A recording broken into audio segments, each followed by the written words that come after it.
এবার প্রচণ্ড গরমে হুগলির পুইনান উচ্চ বালিকা বিদ্যালয়ের ছাত্রীদের বাঁচাতে তাদের তৃষ্ণা মেটাতে জল নিয়ে হাজির হলো ঠাকুর মা শারদা পাঠচক্র চুঁচুড়ার সেবা প্রতিষ্ঠান। প্রচণ্ড গরমে হাঁসফাঁস অবস্থা স্কুলগুলোতে, গরমে রৌদ্রে অতিষ্ঠ ছাত্রীরা। এই অবস্থায় প্রচার বিমুখ প্রতিষ্ঠান হঠাৎ করেই হাজির হলো। পুইনান বালিকা বিদ্যালয় মা শারদা ও বিবেকানন্দের কথা মতো শিবজ্ঞানে জীব সেবা এই বাণীকে সঙ্গে নিয়ে প্রচারের আড়ালে এই স্কুলকেই বেছে নিলেন। ছাত্রছাত্রীদের তৃষ্ণা মেটাতে এবং পরবর্তীকালে এই প্রতিষ্ঠান তাদের পাশে থাকবে। এই এলাকা পরবর্তীকালে গাছ দিয়ে সাজিয়ে তোলার কথাও তারা বলেন। তবে প্রচার করলে নাকি জীব সেবা হয় না, তাই সেবা করতে হয় প্রচার ছাড়াই। স্কুল কর্তৃপক্ষ খুবই খুশি যে তাদেরকে বেছে নেওয়া হয়েছে, তারা সে কথাও বলতে ভুললেন না। এই যে এরকম একটা পদক্ষেপ নেওয়া হলো, মহান কর্মকাণ্ডে সামিল হতে পেরে ভীষণ ভালো লাগছে, আর মেয়েদের ভালো লাগছে বলে আর আপনি দিদি কিছু বলবেন? এই পড়ার মাঝে মাঝে ওরা যে ক্লান্ত হয়ে যাচ্ছে, একটু ওয়াটার এই দেখতে পেয়ে ওদের ভালো লাগে।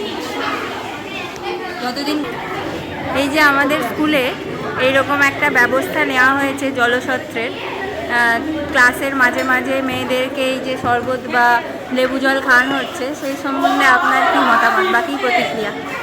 প্রচণ্ড গরমে আলাদা করে তো গরম কমানোর আমরা কোনো ব্যবস্থা করতে পারছি না, আমরা প্রকৃতির কাছে খুব অসহায়।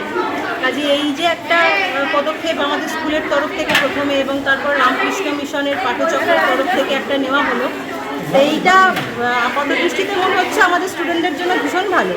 কারণ একটানা ক্লাসের ফাঁকে একটুখানি ওরা ছাড় পাচ্ছে, তখন একটু ঠান্ডা জল, হয়তো পুরোপুরি গরমটা কমছে না, একটু তৃষ্ণা নিবারণ হচ্ছে।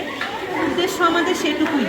এভাবে যেটুকু করা যায়, মেয়েদের যেভাবে আনন্দ দেওয়া যায় সেভাবেই আমরা পড়াশুনো করাবো, সেভাবেই ওদের একটু যাতে শান্তি আনতে পারি। তৃষ্ণার শান্তি, সুন্দরকান্তি কবে সরে পড়বে জানি না, কিন্তু তার আগে এই সর্বদের শান্তিটুকু দিয়ে আমরা ওদের শিক্ষাদানের যে আনন্দটা ভেতরকার সেটাকে আরও প্রকাশ করতে চাই।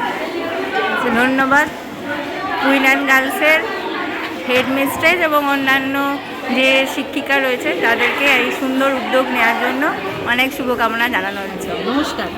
কর্মসূচিটা সম্পর্কে বলা বলতে প্রথমতই আমাদের গুরু ইষ্ট ঠাকুর মা স্বামীজি, আর তাদের মূল মন্ত্রই হলো শিবজ্ঞানে জীবসেবা। আমাদের পাঠচক্রটা খুব ছোট্ট পাঠচক্র, খুব অল্প সংখ্যক সদস্যা। তবু রাজীবের সঙ্গে কথা, রাজীব খুব এই সেবাকর্মে ব্রতী, আর ওকে পেয়ে আমারও একটু ইচ্ছে হলো যে এরকম গ্রীষ্মের দিন, এরকম দাবদাহের দিনে গত বছরই আমার আর স্বাগতার খুব ইচ্ছেটা হয়েছিল, কিন্তু এবার মা সেই সুযোগটা করে দিল। আর আমাদের মঠ থেকে যেমন নিষেধ আছে, যেহেতু আমরা সংসারী মানুষ, যেন কোনো প্রচার না থাকে।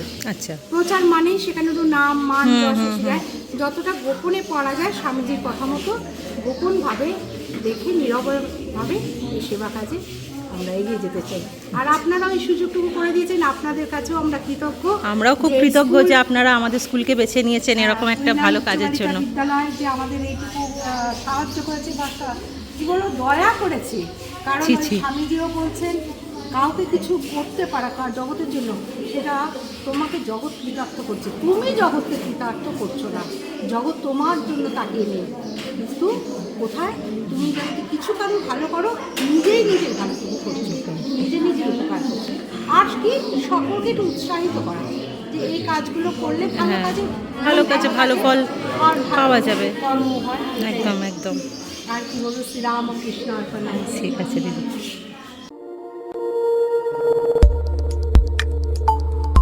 দেখতে থাকুন নিউজ প্রাইম টাইমস, আপনাদের সাথে আপনাদের পাশে।